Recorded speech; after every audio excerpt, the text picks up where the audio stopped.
My name is Travis Day. For those of you that maybe played WoW back in early alpha or early release, you might also know me as Indalamar. I'm a senior game designer with Blizzard Entertainment. I've been there 12 years. These are some of the games that I worked on. I helped ship Burning Crusade, Wrath of the Lich King, Cataclysm, Miss Pandaria, and then I transferred over to the Diablo 3 team after working on WoW for 7 years to help with post-launch development of Diablo 3 and primarily focused on reward and system design for Reaper of Souls expansion. So I just wanted to give a talk today to sort of share some of the lessons that I've learned working for the last 12 years on these games, sort of tell the stories of the mistakes that we made and the lessons that they taught us in the process. A quick overview are maintain established rewards, balance deterministic and random, make everything feel overpowered, and be generous. So jumping right into it, maintaining established rewards, aka understanding the overjustification effect. So the overjustification effect occurs when an expected external incentive such as money or prizes decreases a person's intrinsic motivation to perform a task. And that sounds super boring, but I'll explain how that makes sense to video games. So anytime I talk about the importance of maintaining rewards, I usually tell the story of the overjustification effect and the decades of research done on the topic. Generally, the story that I like to share is one of two small groups of children. Group one is set down at a table with crayons and told, we're going to pay you $0.25 for every picture you color us. Group two is also set down at a table with crayons and paper and said, feel free to draw. So the first group of children will continue coloring for far longer than the second group, but at any point that the payment stops, if you stop giving them $0.25 for the pictures, they'll stop coloring.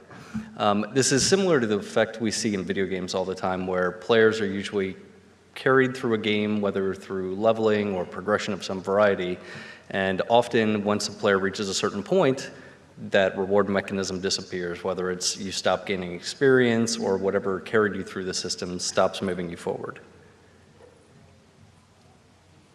Sorry, I haven't done this in presentation mode, so I'm trying to figure out where the next button is. So for Diablo 3, we experienced something like this when our game first launched. Players found themselves leveling up, progressing through the story, progressing through increasingly challenging levels of difficulty. And because Diablo 3 has such a random reward structure, oftentimes players who had reached the end game would start finding that they could go a night, maybe 2 nights, maybe an hour, and have nothing to show for their time. So this was an issue that we wanted to address in Diablo 3, and we introduced something called Paragon levels. Paragon levels were basically just a way for players to continue earning experience. Anytime that they would kill monsters, that they would earn experience, they would gain Paragon experience instead, and every time they earned enough, they would increase in Paragon level, which would give them some stats.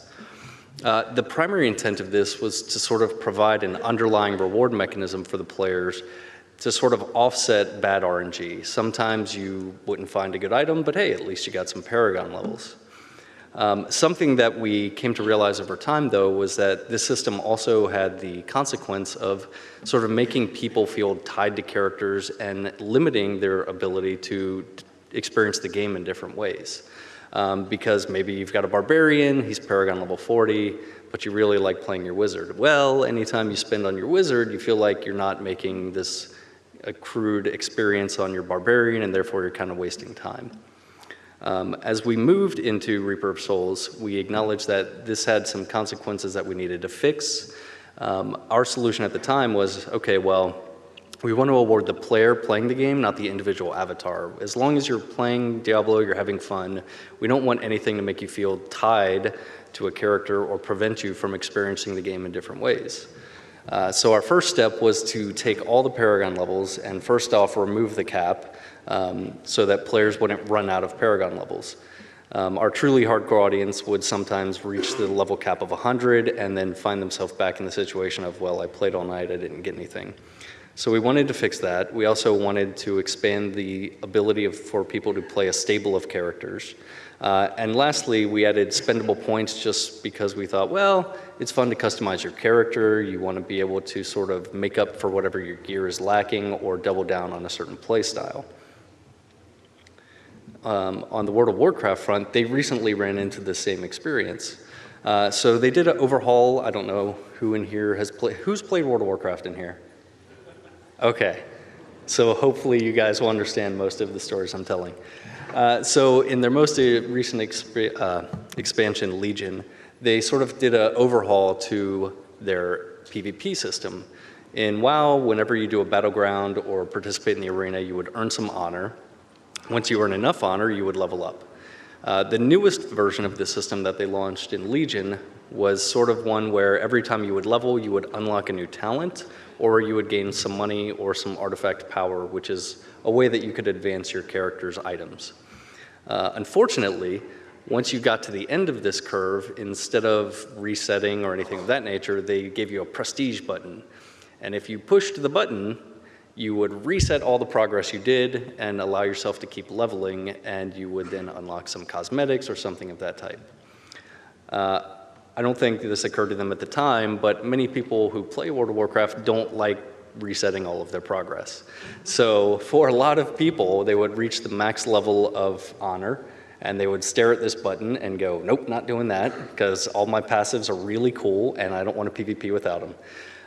And that had the side effect of basically taking the entire reward mechanism that was propping up PvP in World of Warcraft, and for large swaths of the characters, sort of just deleting it. So in order to try to address that, the World of Warcraft team took a page out of Overwatch's book and said, okay, we're not going to push a button. You don't have to, it's just gonna happen. When you hit level 50, you'll reset to level 1. We're not gonna take anything away from you. You'll keep all of your passives and perks unlocked. And instead, anytime that you would have earned one of those, we're just gonna give you some more gold or some more artifact power. So this allowed players who had lost all of their incentive to continue through the PvP system to continue engaging as much as they desired without actually giving up anything. So really, the point and the lesson that we learned over time was that rewards can do as much harm as good, and it's important to know when to use them and when not to. If you do use a reward system, it's important to maintain it and not let it fall out from under the players. Something that we talk about often at Blizzard is not only when should we use rewards, but when should we not use them. Overwatch is actually a great example where during their early development, they were working on progression systems, like, oh, maybe you level up a gun for a character, maybe you unlock something that way. And at some point, I don't remember when, but I remember talking to the guys who were working on it, and they were like, yeah, we're not gonna do rewards, we're just gonna get rid of that. I was like, that's good, because it would make shooting people way less fun if I was just focusing on grinding out the next gun or the next cosmetic. They still have that, but it's randomized, and if you've played Overwatch, hopefully you're aware of how that system works. Balanced, deterministic, and random, aka that time we broke the WoW reward structure. So I'm going to tell the story of Badges of Justice. This is a story from many, many years ago that some of you may or may not be familiar with. So when we were working on the development of Burning Crusade, before we had actually shipped it and we knew anything about what the game was going to be, we were trying to sort out what were we going to do to reward this new idea of heroic dungeons. For those of you who aren't familiar with WoW, back in these days, the dungeon size for our players was 5-person dungeons. You could go into a dungeon, you could get 4 of your buddies, kill a bunch of bosses, get some items. The only other piece of content that you had access to was 40-man raids. And in 40-man raids, it was a very similar experience, except you would get 40 people together, you would go kill a boss, and the 40 people would get 2 items and have to figure out how they were going to divvy that up. So, when we were going, okay, what does it mean to have a heroic dungeon? We've got 5-man content over here, you get a couple items. We've got 40-man content over here, there's not a lot of in between. And I remember we were talking going, well, you know, if 40 people get 2 epics, then maybe in a 5-man dungeon you get a piece of an epic. That is how the Badge of Justice was born. It was not the best idea, but I'll get to why. So players, every time they would kill a heroic dungeon boss, would earn a couple of badges of justice. They could take the badges of justice to a vendor, and the vendor would have a limited assortment of items that they could purchase. So we'd introduced this system, Burning Crusade launched. Generally, it was working out okay. And during the development of Burning Crusade, we had also introduced our first 10-man raid called Karazhan. Karazhan was meant to sort of be a stepping stone between our 5-man dungeon content and our more challenging endgame raids. We had brought down the raid size from 40 to 25 during the Burning Crusade, so 10 was kind of an in-between. We had 5-man dungeons, 5-man heroics, 10-man raids with Karazhan, and then 25-man raids. Karazhan itself at the time was meant to sort of be sort of this intermediary. It was, in our minds, not real raiding because it was only 10 people, so we didn't give loot that was as good as what the 25-man raiders were earning. It was sort of thought that players would progress from normal dungeons into heroics, into Karazhan, and hopefully check out, the real raids. So we started getting feedback, both internally and externally, from our players saying, hey, this is fun, we're having a good time, the loot's pretty good for us, but man, I could really use some of that Badge of Justice loot. Why aren't you dropping badges in the 10-man raid? And we talked about it and we thought, well, that's not unreasonable. The items that they're wearing right now are worse than the badge gear. They're also substantially worse than the drops from the raid zone, but since we only dropped, I think, 2 items at this point for 10 people, which we thought was a huge leap forward coming from a land where 40 people got 2 items, we thought, okay, you know what, we can go ahead and add badges here. These are really the target audience for these items. Let's just go ahead and add them to Karazhan. So after we added our 10-man badges to Karazhan, we then had people internally and externally start giving us feedback. Hey, we're doing the 25-man raid, Serpent Shrine Cavern. Why are the 10-man raiders getting things that we don't get access to? This is way harder than what they're doing. And we thought, well, that's true. The gear is not really built for you, but okay, why not? Maybe you've got some pieces that need replacing. Let's go ahead and add the Badges of Justice to the 25-man raids. So this caused a new problem where people were suddenly getting badges that didn't really have much use, and we thought, well, if we're going to drop them, they need to be relevant to these people. So we had this brilliant idea where, okay, we'll just start adding a couple new items every time we add a new piece of content tier to the vendor, and then the people who are getting them out of the raid will have something that they actually want. Unfortunately, and I don't know why we didn't see this coming, players started farming badges to buy the items ahead of time. They would see the PTR, go, oh man, look at these cool items that they're going to put on the vendor soon. Everyone go farm these crappy old contents and get a lot of badges together. So people started farming badges. For the hardcore players, they were sort of forced into this behavior where they were accruing a currency that they didn't normally care about from content that was way trivial to them. And for the more casual or average user, they were getting access to items that were meant for the really hardcore raider that were way beyond anything they were ever going to find any other way. So we wanted to fix that. And moving into the Wrath of the Lich King development, we were like, okay, we need to stop the pre-farming. We need to make sure that the rewards are commensurate with the content people are doing to some degree. So let's go ahead and make a different badge type for all the different content levels. So we'll have the low level badge, the medium level badge, the high level badge, and we'll just have loot that makes sense. So if you're doing content A, you get badge A, that'll get item A, and B gives you badge B, we'll buy item B, and so on. While assembling this presentation, I found this picture, and I showed it to Tom and Chilton and some of the other guys who used to work on this with us. And my thought was, what the hell were we thinking?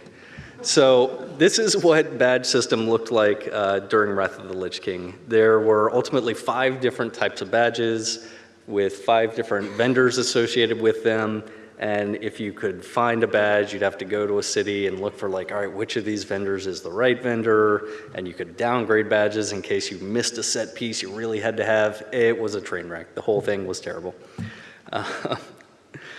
So we ended up with way more than we wanted, and ultimately, I don't know, I'm sorry. If you played through this, I'm sorry, it's my fault. I apologize. The whole thing was just a total phrasing. Can't say.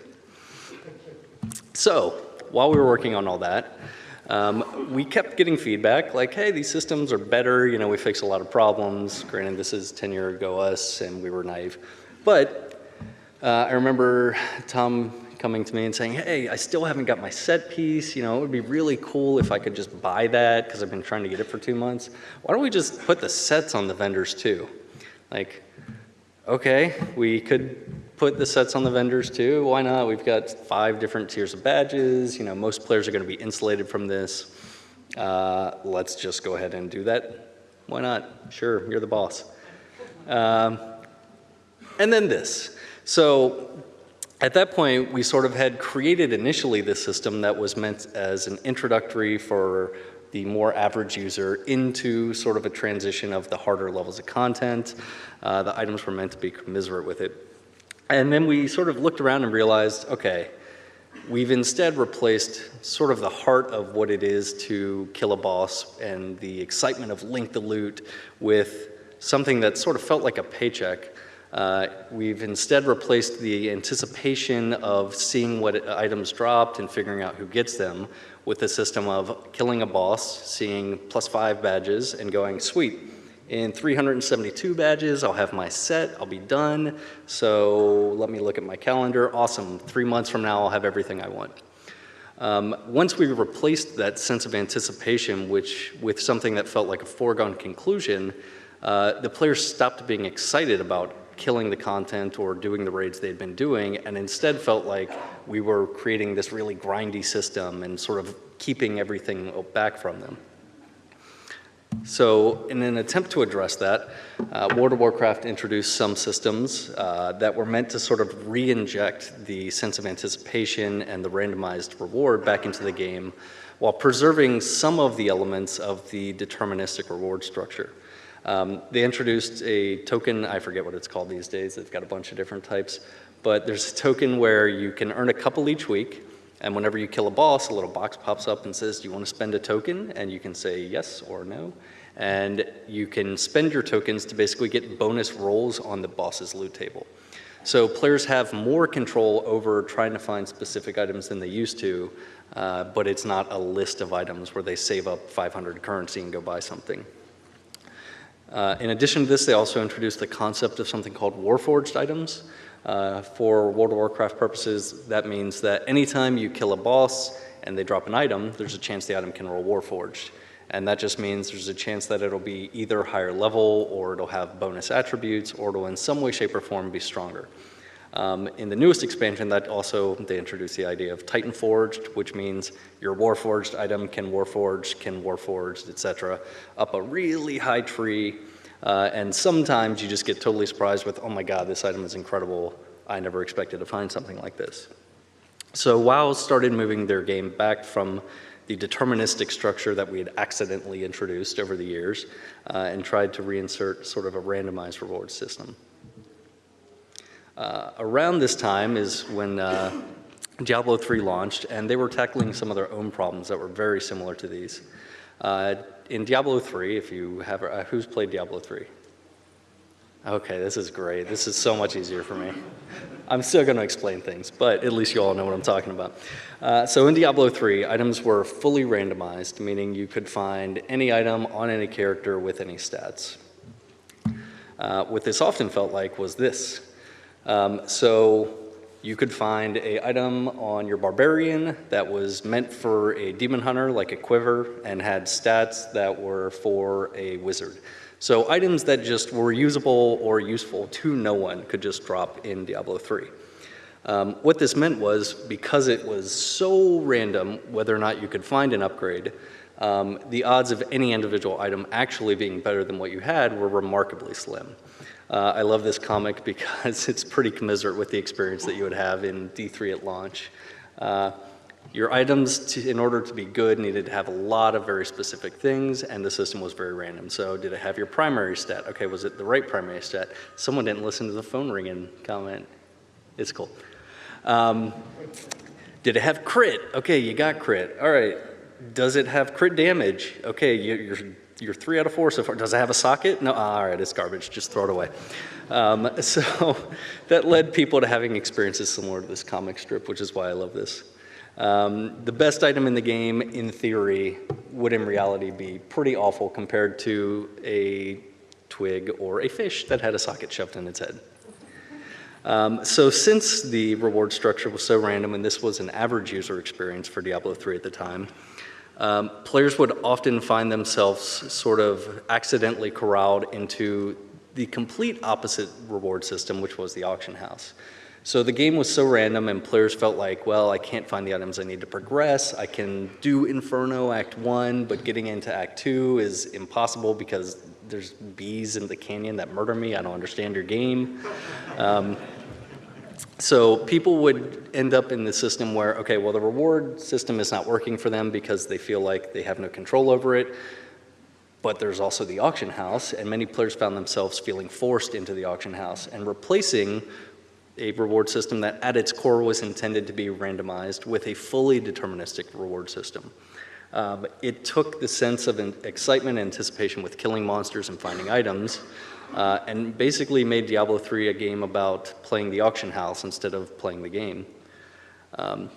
So as we were working on Reaper of Souls, we knew we sort of had this problem to tackle, and we're trying to figure out, like, okay, well, how do we get people killing monsters to find the things they want instead of resorting to the auction house?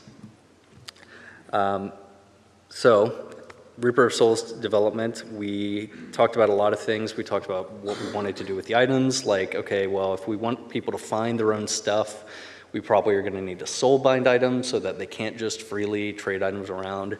That was sort of a big topic for us at the time. People had years and years of stories of like, yeah, but in D2, I used to give my buddy all this cool stuff, and it was great, and I would trade with people and chat. And we started talking about, like, well, what is the effect you're actually having on that person's experience? Like, you had one good story of, yeah, I gave my buddy all this cool stuff, and then you took away all the stories of him going, yeah, I found all these cool things, because you just handed him some of the best stuff in the game. So we sort of talked about the nostalgia of that versus the actual impact it was having on the game. And for Reaper of Souls, we decided, okay, well, the first thing we have to do to actually fix this problem and get players finding cool things is just get rid of the auction house. The auction house was an interesting experiment, but ultimately it detracted too much from the experience we wanted our players to have. It was really hard for them to find cool things when they could just save up 1 million gold and go buy that really cool item that they would never see on their own.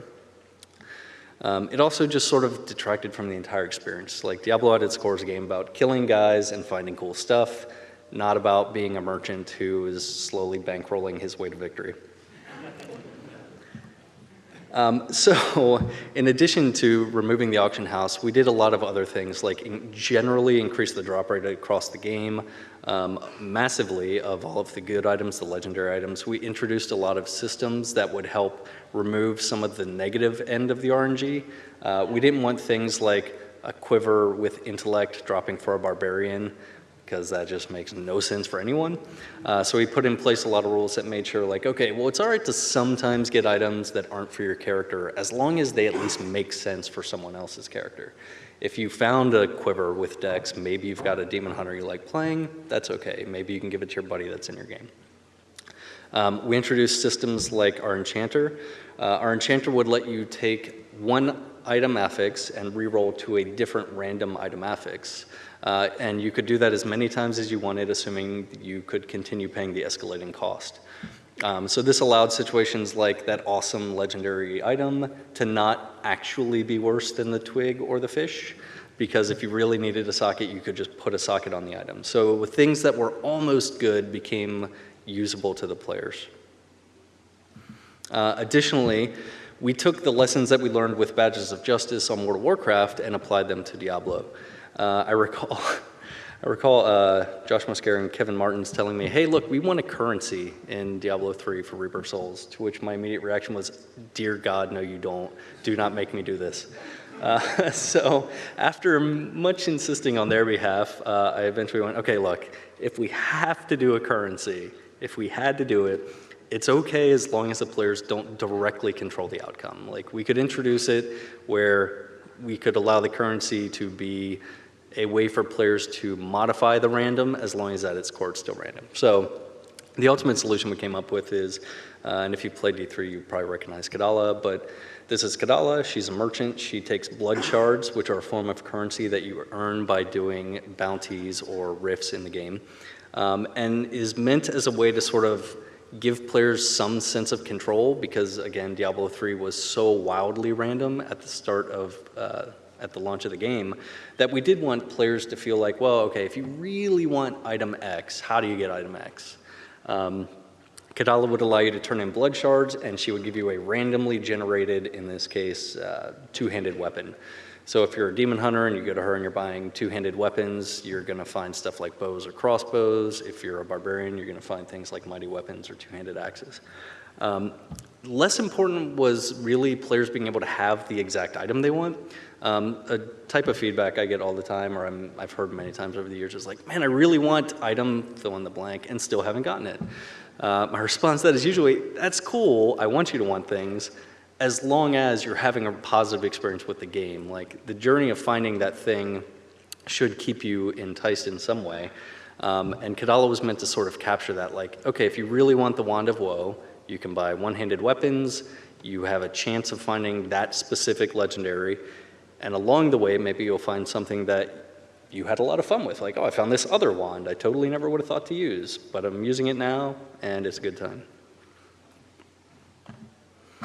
So really the lesson that took way too long to learn there was deterministic and random rewards both have different strengths and weaknesses. Know which one will deliver the player experience you want.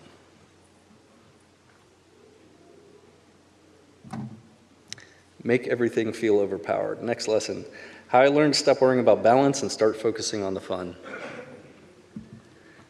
All right, so for this one, I want to tell the story of WoW and scaling items. So a goal of the WoW team has always been to try and ensure that, to some degree, the game is balanced. There's lots of different tiers of content, lots of progression that players are meant to sort of walk their way through. And long ago in a land far away, there were actually items that were so completely untunable that we didn't know what to do with them. This is a screenshot of an old engineering trinket. Some of you may or may not remember this. This would allow you to, on use, reflect a spell back at the caster, which generally was just like, oh, that's neat. It's kind of gimmicky, not super useful. It's got a 5-minute cooldown. I'm probably not going to use it. Oh, wait, there's this dragon that does this really powerful spell at me. I wonder if this works. Yep, that works. Okay, sweet. Dead dragon. So we sort of found ourselves with these handful of items sprinkled throughout the game that we just couldn't do any. We had no idea how to tune these. The game did not work with these items in existence. And it was decided, okay, we've got to get rid of these scaling items. Unfortunately, as we started working to sort of try to weed these items out of the game by, I think this screenshot, yeah, chance to be resisted when used by players over level 60. That was sort of a heavy-handed way of saying, look, you're not allowed to use this anymore.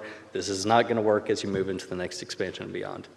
The problem was, these were really the only interesting things that WoW had going on in terms of the item game.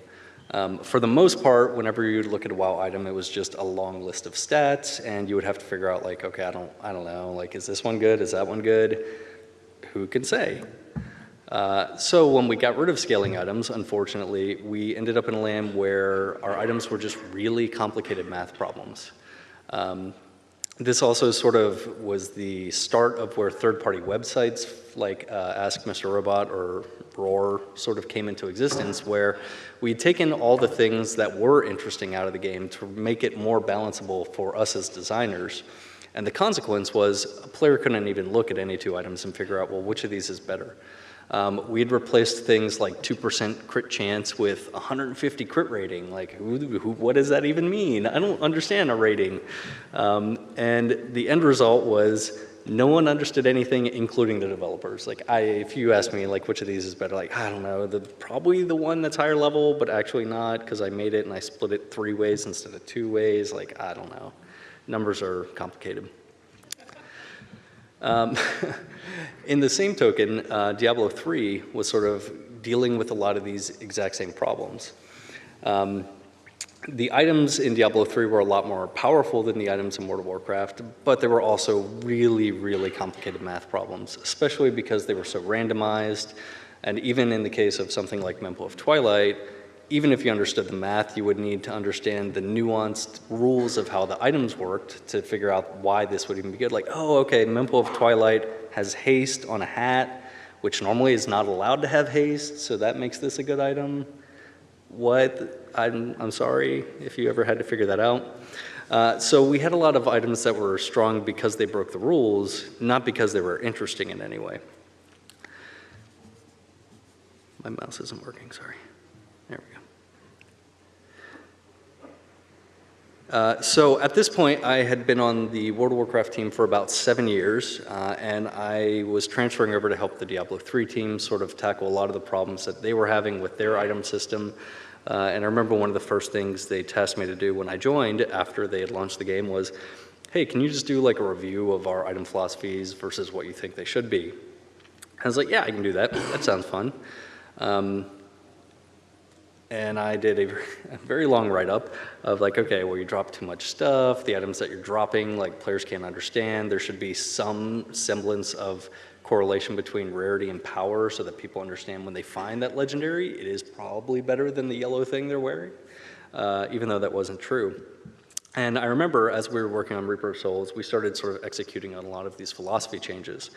And at the time I was talking to my brother, and I was saying like, yeah, here's all the problems we're trying to tackle. And he gave me the best advice I've gotten in years, which was just do everything that you could never do with items on WoW. I was like, okay, that's a good idea. Let's start from that point and see what we end up with. So as we continued working on Reaper of Souls, we started having brainstorms, and we took all of our items and just went, okay, these are the legendary items. They're terrible, they're really complicated math problems, they're not interesting. How do we make these cool? We started having brainstorms where we just focused on the fantasy. This is an item called Gold Wrap, which used to just do nothing. And as we were having a brainstorm with the team, I was sitting there going like, all right, Gold Wrap, what does this do? And one of our artists chimed in like, I've just got this idea where like gold's flying off the ground and just like sheathing me in armor. So we were like, that's really cool. I don't know what that even means, but let's make it anyways. So for Gold Wrap, we took that idea and went, all right, how can we turn that into a gameplay mechanic? All right, whenever you pick up gold, you get bonus armor. Hopefully this doesn't suck, who knows? Let's throw it in the game and see what happens. So at that point, we started focusing on just purely fantasy-driven design. We started taking all of these ideas that were really based on the thematic, the name, the visual, and sort of implementing based on that instead of based on what would be statistically good or statistically balanced. We wanted item tooltips to sort of just unlock possibility in the player's mind. So when they would read an item, they would go, man, that sounds awesome. I don't even know what that means. It's really easy to make things powerful because, well, numbers say so. But it's a lot more interesting when we could accomplish that same level of power increase in a way that would modify the player's gameplay in some way. An example I use a lot is Exploding Palm. If you've ever played a monk in D3, you know what that is. It would be trivial to say Exploding Palm deals 500% more damage. Like, all right, I'm gonna wear that item, it's good, I get it. But we would generally try to approach that in a way that would actually do something to your gameplay. So Exploding Palm now applies to all enemies in a 10-yard radius. Like, oh, all right, cool. Now I'm like comboing it with Cyclone Strike and trying to find other items that like clump enemies together and using Exploding Palm. And it's still really powerful, but it would be also interesting. So back on the Legion development at this point. So World of Warcraft was also sort of trying to tackle some of these problems. They wanted to recapture a sense that anything can happen or that you could find awesome items in unexpected places. That sort of was what led to them introducing Titan Forged and allowing items to roll increasingly higher level based on the content you're doing. They also started tackling their own version of the D3 legendary system. Oops, I'm sorry. I skipped a slide in my head. Artifact weapons, okay, we'll talk about that first. So artifact weapons were sort of D3 or World of Warcraft's way of tackling this same idea where they wanted to really make the items feel like more than just a big numbers game, more than just stat sticks. They wanted them to feel like part of your progression. They introduced things like Ashbringer and Doomhammer, or things that players were familiar with from years and years of the lore, as things that were equipable and usable by the players. They also introduced their own version, or I should say updated version of legendary items. So legendary items were a thing that also existed in World of Warcraft for years, but unless you were one of the most elite raiders or the most hardcore players, you were likely to never even see these. Maybe a handful of people on a server in any given expansion would ever even have access to these. For Legion, they wanted to really make these more broadly applicable, something that more of the player base would interact with. And around this time was when we had sort of wrapped up on Reaper launch, and we sent a couple of our designers over to them to sort of help them brainstorm and come up with a lot of their own legendaries in the same vein. And ultimately, our takeaway from all of that was it's just more important for players to feel awesome than for game balance to be perfect. Lastly, be generous, or how I stopped worrying about giving players too much loot. So, just a quick rehash for those of you who, again, didn't play WoW, which was most of you did, so we're good. Long ago in a land far away, 40-man raids, we dropped 2 items. And really, this is the most important lesson I've learned to date, and probably the one that took me the longest to learn. Once upon a time, working on WoW, especially as an associate designer 12 years ago, WoW felt like such a monumental game, and it was very nerve-wracking to be in any way, shape, or form responsible for touching the reward structure of it. There was always this sense that, like, we're gonna break the whole game, we're gonna screw this up, we're all gonna lose our jobs, oh my God, players are gonna quit. And I know that's a bit hyperbolic, but being an associate designer on World of Warcraft, that was certainly the vibe that you had from time to time. So anytime we would talk about, like, well, how do we give out more rewards? Like, oh, we can't. If we give out more rewards, they're going to stop playing our game. But I think 40 people earning 2 items, there was a bit of give to have. In WoW, 40-man raids, we used to give 2 items. Moving into Burning Crusade, we sort of reduced the raid size down to 25. We also introduced 10-man raids. We were giving somewhere between 2 and 4 items per raid boss in Burning Crusade. We had also introduced, what did we call them, set tokens. Back in old school WoW, whenever you would kill a boss, he would drop a set piece for class X or class Y. That felt okay when you had 40 people who were like, oh, it's the hunter hat, I can totally use that. When you had 10 or 25 people, it was a lot more likely that you didn't necessarily have every class represented. So we had turned the set items into tokens as sort of another layer of giving players more usable loot. Additionally, when we introduced Curzon and the 10-man raid, we thought, well, okay, we can give out 2 items. They're not that good. They're not going to use them forever. It's okay. Like 25 people get 2. 10 people can get 2 also because they're kind of bad. And at the time, this felt like a huge leap forward, especially coming from, again, 40-man raids giving 2 items, 25-man raids gave 2 to 4 items, 10-man raids also gave 2 items. And fast forward all the way to today, where World of Warcraft, they've introduced something called World Quests, which allow players to do outdoor world content that they've already played through as sort of a randomly generated rehash where the game goes, okay, today if you want to do these allotment of quests, which you already did, here's the rewards that you'll get. Those rewards can be up to like low-level epics, and then as you do those quests, those rewards can also Warforge, so some really, really good items come from just doing single-player outdoor world content. And then additionally on the World of Warcraft front, they also introduced this expansion, something called Mythic Dungeons. Mythic Dungeons are basically a way to do 5-man content with random affixes of increasing difficulty.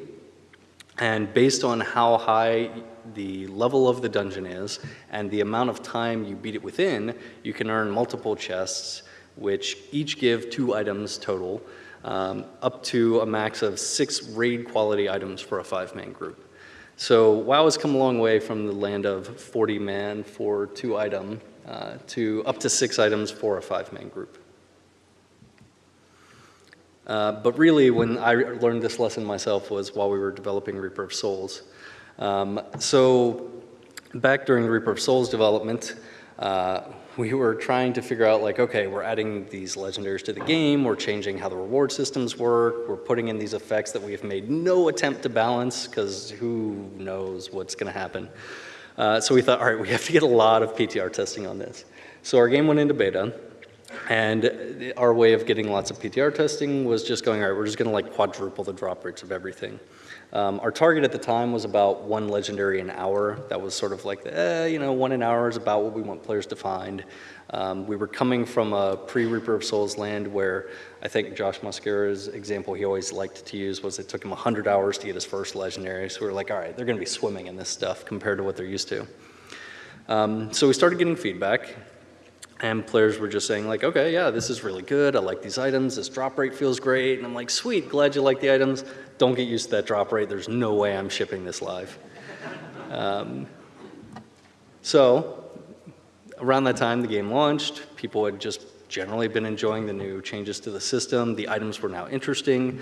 And people seemed to just generally enjoy what they were seeing. Like, we went from a land where everything was very math-focused to a land where the items were driven by a strong fantasy.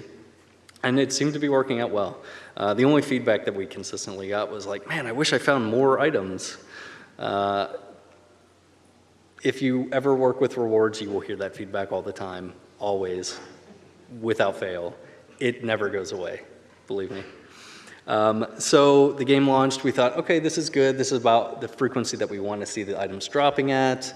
But then I remember we got some metrics on here's the average user experience, here's the rate that they're finding them. And for some of our players, the numbers seemed about what we were shooting for, and for a lot of people who didn't play as efficiently, they were a lot lower. So I thought, you know what, there's room to increase this. We're just going to drop everything twice as much as what we currently had it tuned at. That means our hardcore players will be getting a little bit more than we want, but the average user will be seeing the right experience.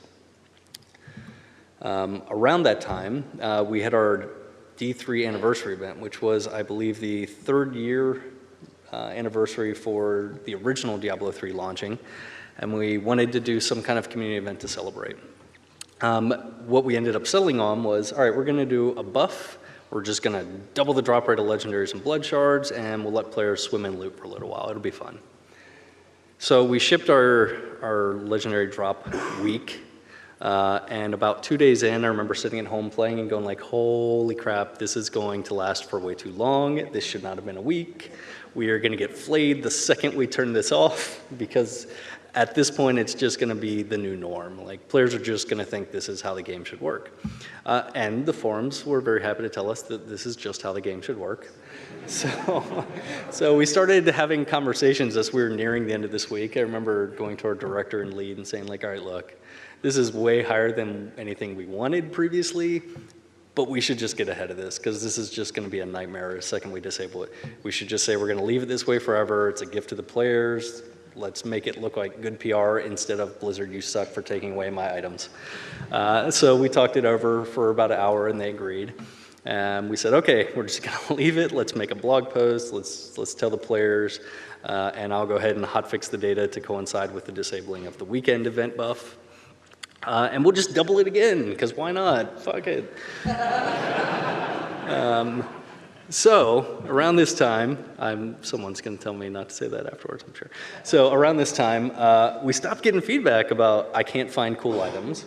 The drop rates were quadruple what I initially had targeted them at. They were similar to our PTR beta testing levels. And the feedback instead just started becoming, yeah, I found that cool item. Now I'm trying to get a better version of that cool item. I was like, okay, the sky's not falling. It's quadruple what I wanted, but everyone still seems happy. They're still playing the game. Granted, we have some different problems to solve now. This is around the time that we decided to introduce ancient items. Really, the biggest problem that we were having was, okay, for the average user, this is a great experience. They're finding cool stuff that they hadn't found before. They're getting to experience all these different play styles. Only the really hardcore portions of our player base are like swimming in items. We wanted to have something for them to find that was exciting, that would sort of preserve their anticipation. So we introduced the concept of ancient items. Ancient items are really simple. If you're not familiar with what they are in D3, it's just anytime a legendary drops, the item has a chance to be ancient, and if it is ancient, it just has higher stats. That's it. But it did sort of give us the justification we needed to say, well, the drop rates are really high, but we'll just make something for the hardcore people. This actually feels great for our average users. We also then introduced a system called Kanai's Cube, which was sort of another way for players to sort of create the items that they were chasing after. At this point in the game's life cycle, Kadala had been around and running for a while. We thought this works out well.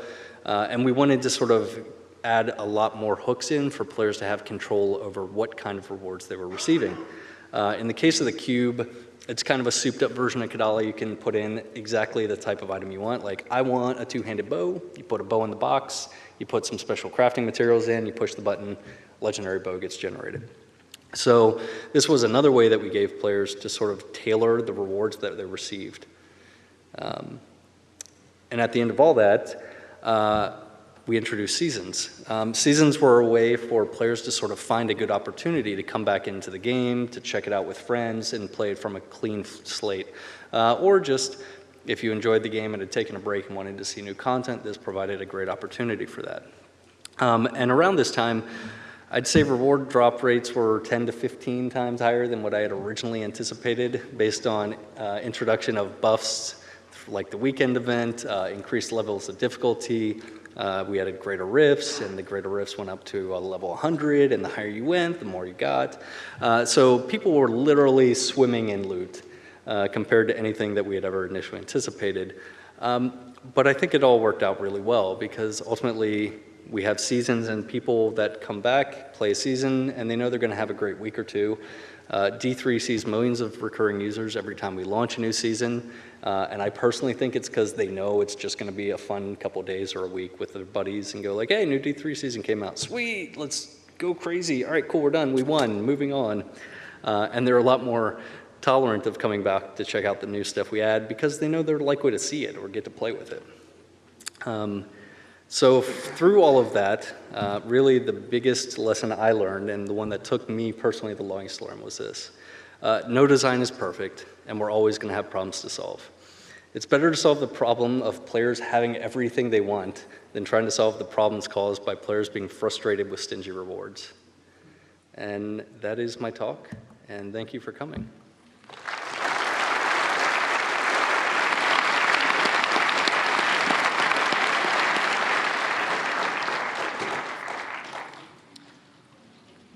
Hi, I think we have a few minutes. They're going to kick me out at some point, but yeah, let's do questions.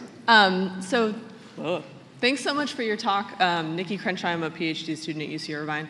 I just had a question about the being generous point, because I think I can totally see it for Diablo, where it's kind of a loot pinata system, but for something like World of Warcraft, where like looking back in like 40-man raids, where you have 2 items dropping off of a boss, and maybe I don't get a piece of loot, but somebody in my guild does, and so I know our guild is getting better, or I'm excited for them. And I know that WoW has changed in a way where you're doing more LFR and group finder stuff, and so when you were talking about like rewarding certain behaviors or tricking players into behaving in a certain way that you don't intend, do you see it as more focusing on the individual player rather than a collaborative group setting in rewarding things that way? Do I think the focus should be more on rewarding the individual versus the organization? Is that the question?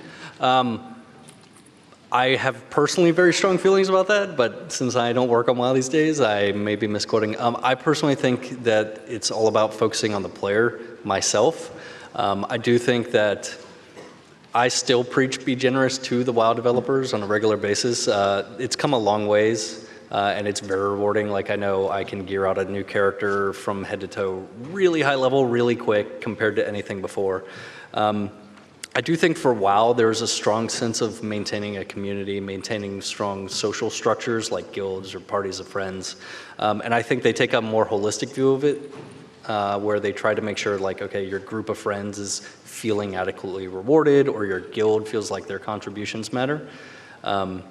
I personally, just blanket design sense, like rewarding the person sitting at the computer, not the avatar or not the individual character they're playing. So I can't really speak to how they would do things because I know we differ a bit on that.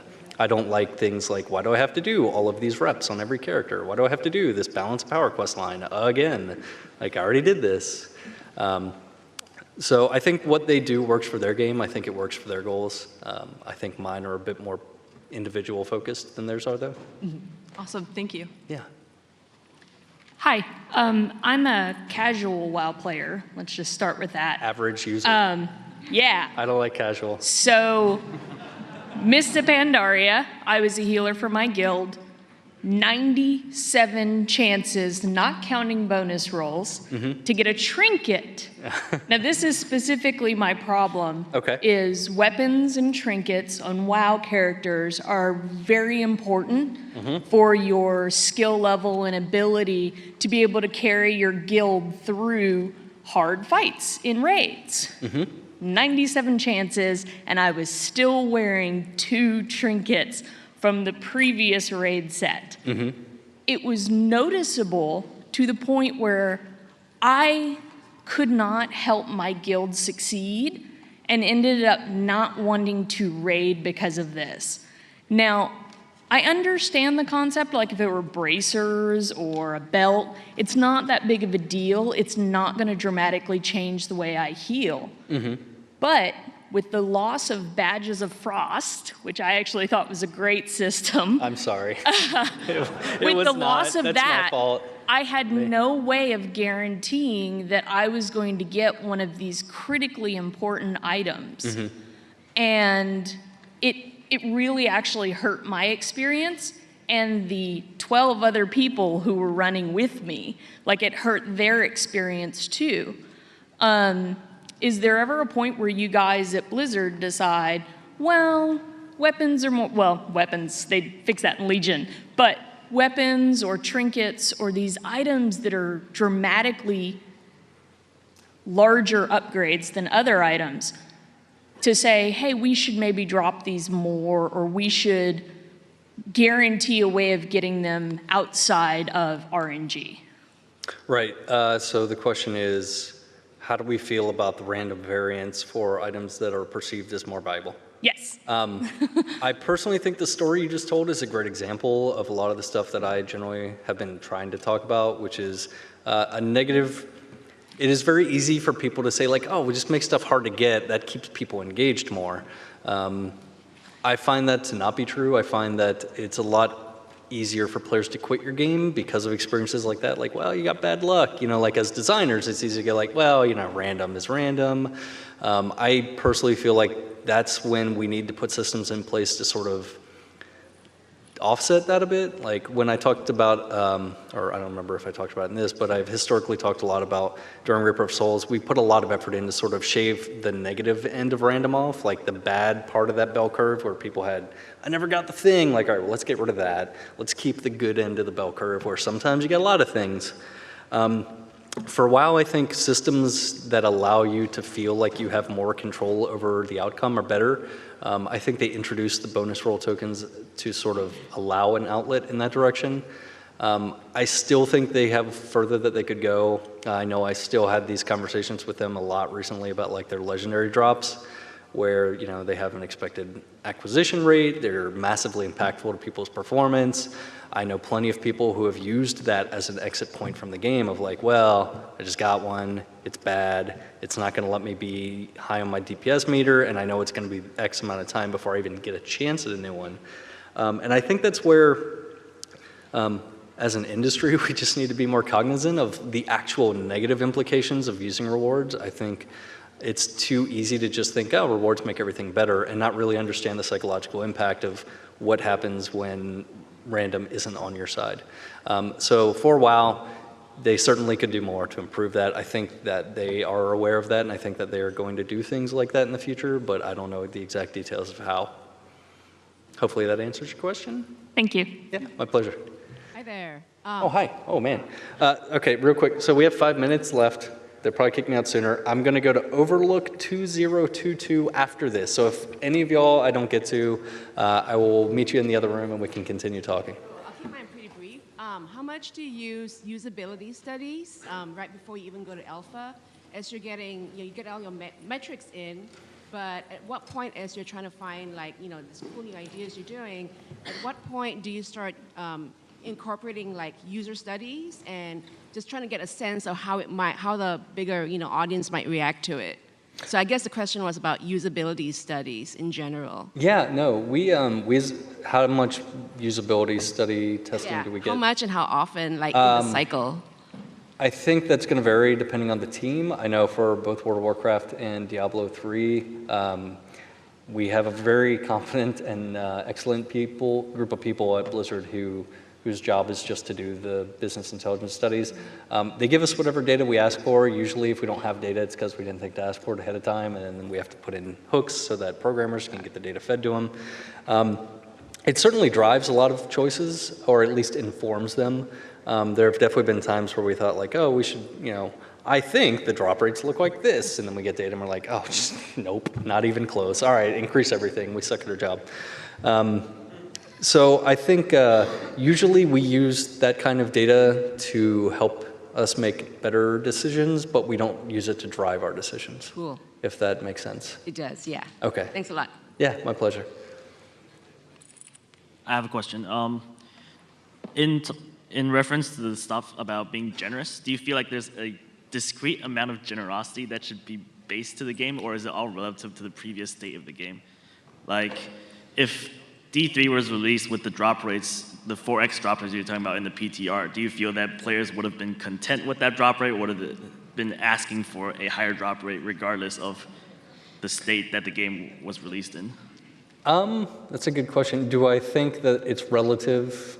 Right. Do you think I think they had to get acclimated to one item every 100 hours to appreciate 4 an hour. Is that the question?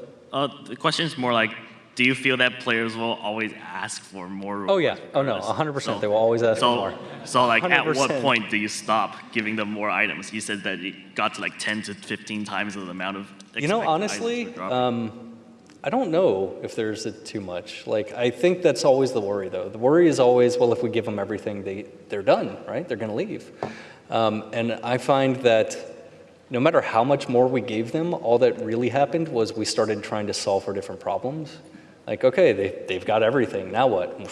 So let's make some more things. Let's make harder things for them to use all those cool items on. I think there is almost no world where it wasn't better to just give more. Granted, your game will dictate that to some degree. Like in Diablo, it's a very randomized reward structure. The items you find are random. You could find a better version of the item you already had. So we had that going for us. World of Warcraft, with their Warforged system, has some degree of that too. Like, well, maybe you already got everything you wanted, but there's the better version out there. So I think how much random versus how much deterministic structure is in your game is really going to dictate that. But I would almost always champion like finding ways to allow you to give the player more. Like maybe put some random in there so that you can justify like, yeah, you get 7 versions of everything. And that's cool because X, Y, and Z. Okay, thank you. Yeah. Hi. So, casual Diablo player here. So when you get items in the game, you can go to a merchant and sell it back for gold. Mm-hmm. So what I used to do when I started playing was just accumulate a lot of items, and then I could go to a merchant and I had this system that would just evaluate the value of all my items with an objective scale, the gold. And being a casual player, I would just sell everything that was the lowest value and keep the highest value item, and then I would hate myself later in the game because I sold something that turned out to be more useful, even though it was worth less gold. So my question is, do you think having an objective scale in the game that it allows you to just immediately assess the value of your items is a good thing, and can it be replaced with something else? I think it could be. Do I think having an objective scale that allows you to evaluate items is a good thing? Yeah. Yes, if that information was accurate. I think for a lot of people who had no understanding, I think Diablo 3 and WoW I think both of our games' items are far too complicated. They take way too much work to evaluate. I think the fact that you were basing any decisions off the vendor value is completely reasonable, and it's what most people do. Like, oh, the better thing must be more valuable, right? Right. And I think you were trying to do that because that was the only way that the game presented you to try to figure out like which of these is better. For Reaper of Souls, we tried to improve that a bit by inserting up and down arrows saying like this item's better, this item's worse. I know a lot of people in World of Warcraft still use item level as some kind of gauge, which is wrong most of the time. And I think that's that fault is on us. Like as a company, Blizzard needs to provide either more understandable choices or better tools to understand them. So I think our games are not good examples of finding a solution to that problem. I do think it is completely reasonable for your players to want that information. And I think if you're going to give them any information, it should help drive them in the correct direction. Thank you. Yeah. I think I'm going to have to get out of here now, guys. So I'm going to go to room 2022. For all the rest of you that wanted to ask questions or just be nerds and talk more, come on over and I'll chat with you there.